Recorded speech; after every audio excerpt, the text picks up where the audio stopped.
জনপ্ৰিয় কণ্ঠশিল্পী নীল আকাশৰ 17 দিনীয়া পুত্ৰ সন্তানৰ এটি ভাইৰেল ভিডিঅ'ই আপোনালোককো আপলোড কৰিব।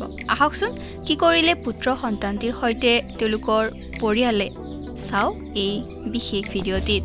তেওঁলোকে এতিয়ালৈকে নিজৰ সন্তানৰ কি নাম ৰাখিলে সেই কথা উল্লেখ কৰা নাই, যেতিয়া জনাব আপোনালোকক নিশ্চয় জনাম।